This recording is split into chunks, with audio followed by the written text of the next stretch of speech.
What I'm suggesting is that what's really absent is the immediate sense of dignity that underlies all of this. That's the lack of respect and the perceptions that fails to allow each side to regard each other with something more than distrust and animosity, and perhaps, in fact, giving the Palestinians a sense that their standard of living, their way of life, can be more approaching that of their Israeli neighbors. Perhaps that might be a step in the right direction. Anyway, we have around the table all sorts of specialists, each of them critical to a solution of this problem, in my view: financiers, media, Palestinian media, scholars, scientists, each with his or her own stake in the process or possible solution. And it's a far more complicated situation now than in the summer of, or in, let's say, September of 2005, when Israel left the Gaza Strip.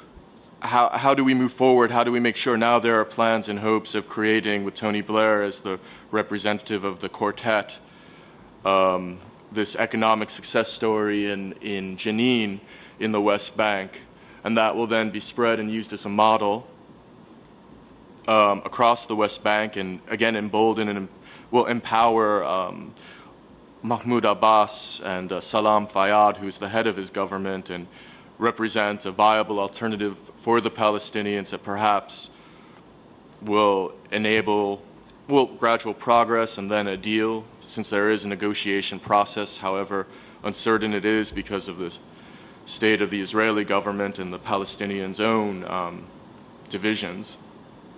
Selfish strategic interest. The Middle East is awash with selfish strategic interest, for good or ill, of various powers.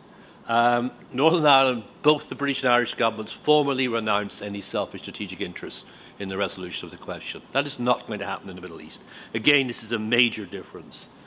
Again, there is the scale and passion of the bitterness that's involved. And the bitterness is very substantial in Northern Ireland. 4,000 people to die, population of 1.5 million. It's astounding in the first world. Astounding thing to happen, given, for example, the amount of economic support that Northern Ireland received from Britain. But at some stage, we know that people change. That is the lesson of Northern Ireland. The leadership of the IRA did change, and a dialogue became possible. What, in my mind, this means is that the biggest opportunity to have some sort of breakthrough hangs up on two issues.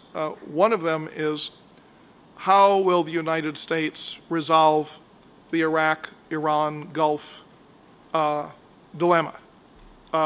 As long as this $2 trillion is hostage to a set of American policy issues, nobody knows what is going to happen. The second issue is that Israel does not want the Arabs, except under very controlled circumstances, to play a role.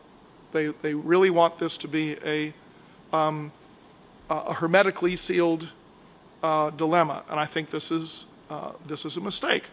One of the promising things, oddly enough, is that Iran is beginning to scare everybody.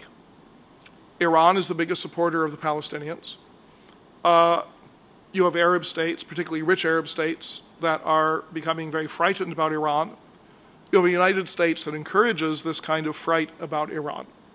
And it's not inconceivable, and indeed I think we already see it beginning to happen, that the idea will arise that maybe there is some way of winning a more moderate Palestinian approach from the financial side through the Arab countries that are having this economic development, using, in a sense, Iran as a bogeyman. I try to show that Palestinians aren't just people who are always going to be shown as, being shot at, having their homes knocked down. There are so many successful Palestinians who've shown they're very capable business people, they're very entrepreneurial, they share a lot with the Israelis in terms of their entrepreneurial skills. Unless this kind of stereotype is overcome, it's very hard for people to take a fresh look on the conflict and look at how they've arrived at this impasse, with one side being the victim or one side being the aggressor. There has to be a fresh perspective on the way that the conflict is looked at.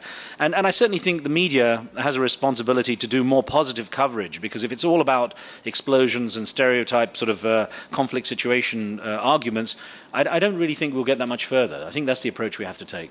In the U.S., and a area becoming fashionable is that of microfinance, where people use the internet to gather together money in small amounts to contribute. I'm working with Kiva.org, which is perhaps the most effective microfinance organization, grassroots microfinance organization, to connect them to people on the ground in the West Bank to actually make something happen. Finally, the big phenomena I see using the internet in the U.S., but I do hear whispers of it from everywhere, particularly in Israel and Palestine, is that the kids, people under 24 or under 30, depending on how you measure, they're beginning to connect more and more to actually change things.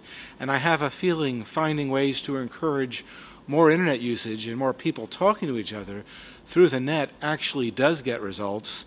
We're beginning to see those results in the U.S. from our own perspective in increased participation among youth in the presidential elections. And we need to look at things right now and decide what on earth do we want? Do we want the two-state solution? We know what it takes. It takes strengthening the Palestinian Authority on the ground in building institutions and as a negotiator. That's how we do it. You don't want the two-state solution? Fine, let's look at the options. Because Hamas is not going to engage with Israel on a two-state solution. Let's make that clear. Hamas and Israel, they want a one-state solution. Each one wants it for their own, without the other.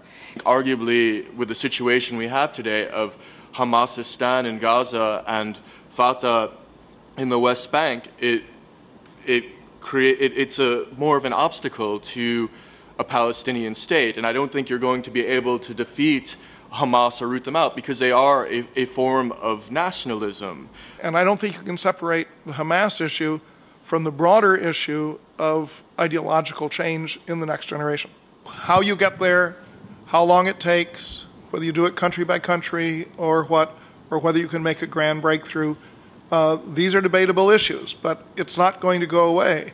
It's become entrenched in the media to be able to portray stereotype images, which continues the fear-mongering. And I think that the reason the religion aspect has come up so much is at the bottom end of the ladder, when people don't have much else, they find refuge in religion. They find the words of an imam or a cleric comforting, and very easily get led into this idea that there is a better way.